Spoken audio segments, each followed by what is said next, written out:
We specialize in personal and custom-made baskets, bracelets, candles, and more. So when you're looking for that perfect gift or just need a custom arrangement, don't hesitate to contact Lady T's Elegant Creations, where everything is handcrafted with love. For more information, please call 609 531 1756.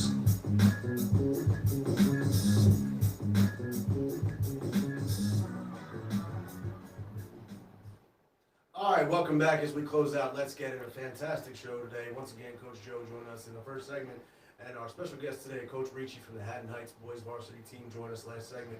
If you didn't get a chance to listen to that, definitely check back in. Go back on our Facebook page and our YouTube TV live page, the Four Walls Foundation, where you can watch all our segments. You can watch any show that we've had.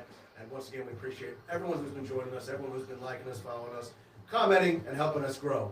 Once again, as we close out, we want to just touch base a little bit on the recent situation with the Flyers and how COVID has impacted them. They now have up to, I think it's 7 players on the COVID list. They haven't played in over a week. One of the biggest things too, people are really sad to see, is that Oscar Lindblom, who really fought his way back to get back on the ice after battling cancer, is one of the guys who's been affected by COVID. And our thoughts and prayers and hearts go out to him. And it's just because nobody knows what COVID has done, and with that said, and how it's going to impact the body. I know, like I said, after this show, I'm going to get my first vaccination, so I am, happy signed about up that. too, man. Like, you know what? I'm a very stubborn person, and I'm skeptical of things. Well, so am I. Yeah. Yeah, it's similar. You know what I mean? Yeah, it is. You're right. I'm sorry. I don't. I'm telling you, the engine is fragile before 11. I'm sorry. But I did sign up though, just hearing about you getting yours and illustrious Karen Lady getting hers and other great people that I know they've gotten theirs. And I pondered. I said, you know what? It's not going nowhere. So we need to get ours. You know what I mean? We need to get it. Man. It is, and kudos to you though, Randy. Oh, thank See, you. look. Thank you. Okay, Glad no, you finally said one nice thing about I'm it. back to I thought this was the day of love. I'm You back. showed me that. I thought you said every day was the day. Well, it is. Right. April 23rd, that's what I'm This waiting is for. Hallmark's Day of Love. This is Hallmark's Day of Love. He Correct. said April But it's okay, 23rd. like you said, I will acknowledge it. I know I did well. So It's all good. But back to the Flyers though, it's just again, we know COVID's going to impact, a lot of different players and a lot of different teams, and it's sad to see it because once again, and I made this argument with somebody earlier last week. I talked about the upcoming NCAA tournament and talked about the risk reward factor of having everybody around for COVID, and people are saying, oh well, this is the opportunity for the kids to showcase themselves, and you got to play the tournament. And I don't know, and then I'm kind of getting a little bit off track, but I just wanted to get your thoughts, Jay and Marcus, about the NCAA tournament moving forward. And I know last year it was canceled, and the March Madness is one of the biggest events, whether you're a college basketball fan or not. What are your thoughts on the tournament moving forward? I mean, moving forward, not counting right now, I think it'll be fine to continue with. I think this year, I just bringing a lot of people to one place just worries me. Right. I don't know how you justify it or other than say, well, we got to make this money. And it's just like the NBA All-Star Game and all that stuff. I don't really see it, but I think what it's similar we talked about last week with the Super Bowl. What people will say on the inside is, okay, this is a game that's being played. One of these teams is going to lose, and their season's done. So we don't have to worry about if somebody tests positive from that team. They're done. They're done. Right. So now hopefully the team that wins, hopefully they can continue moving forward. So I think that's kind of going to be some of the logic in it. Not that that's logical, but I think that's going to be how people can justify it. Just like the Super Bowl, we have 25,000 people here. Well, this is our last game, so whatever happens, happens. Yeah. And I don't think that's okay, but I think that's going to be some of the justification of it inside the. I would like to see it. I would like to maybe see a little more planning if they're going to do it. Just maybe starting it because of course it's called March Madness, right? And March is long, like driving through Connecticut or driving through Virginia, right? It's long, it's arduous. But I think that if you were to say have the tournament in like a bubble, so to speak, That's what I- like let's say the Carrier Dome, right? So the Carrier Dome holds maybe like 80,000 people.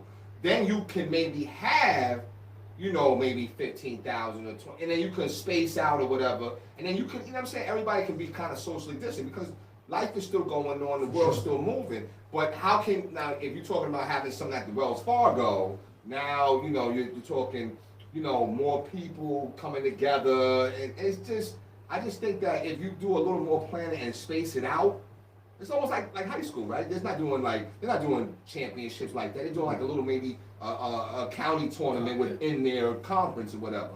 So doing something like that, I think, is good.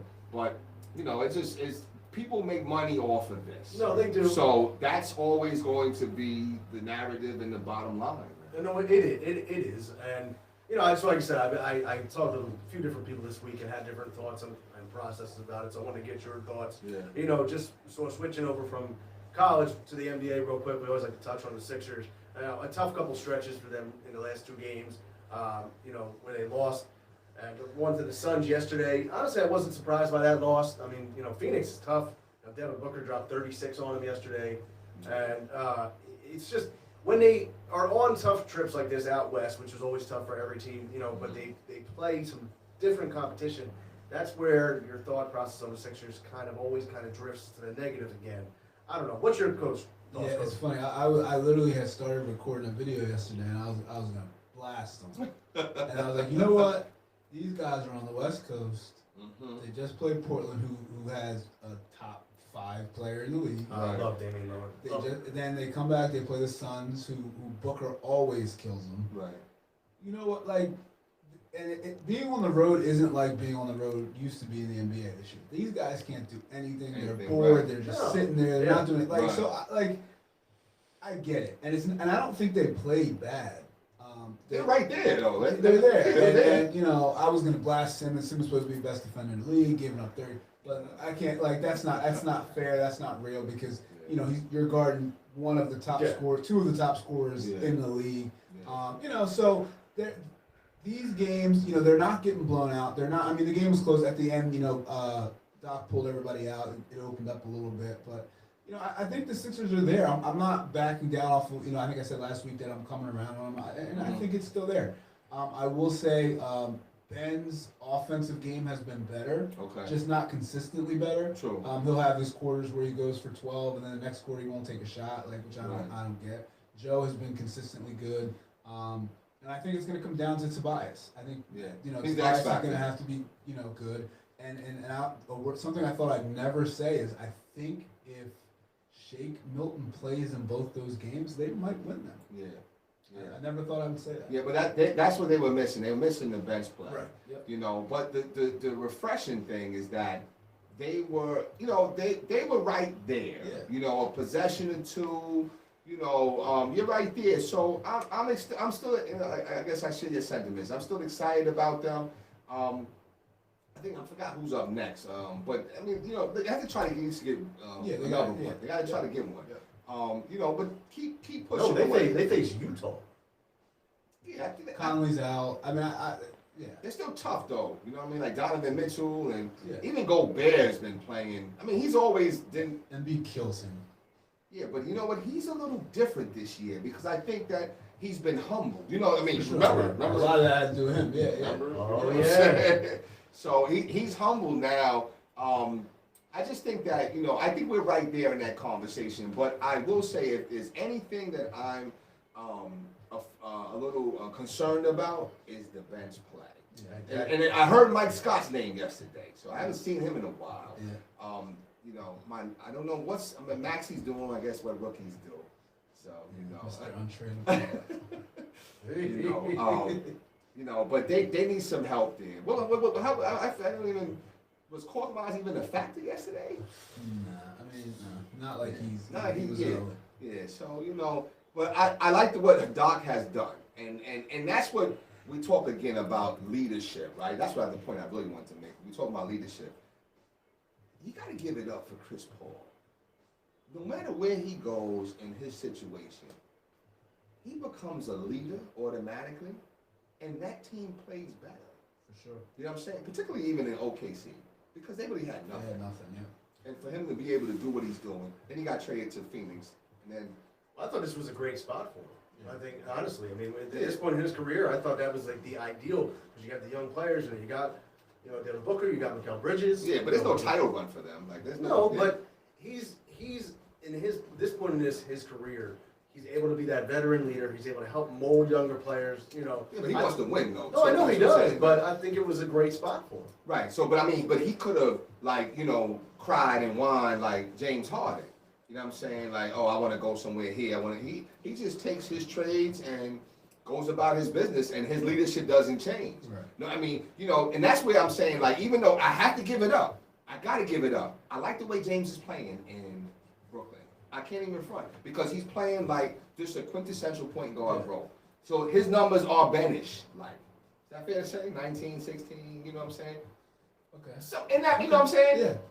But, so I like what he's doing, but it's He'll, just. he'll sprinkle in a 45.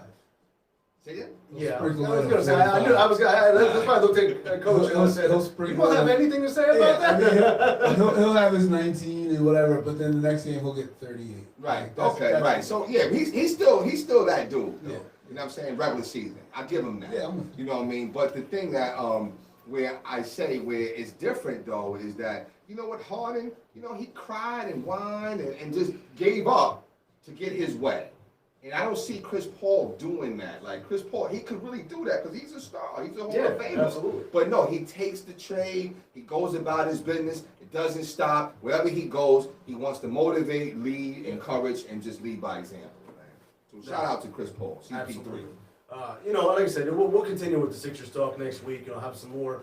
Just to touch base back again on the Flyers. I know next week we're going to have James Mayer, who's going to give, our Flyers review. So we'll look forward to that next Sunday.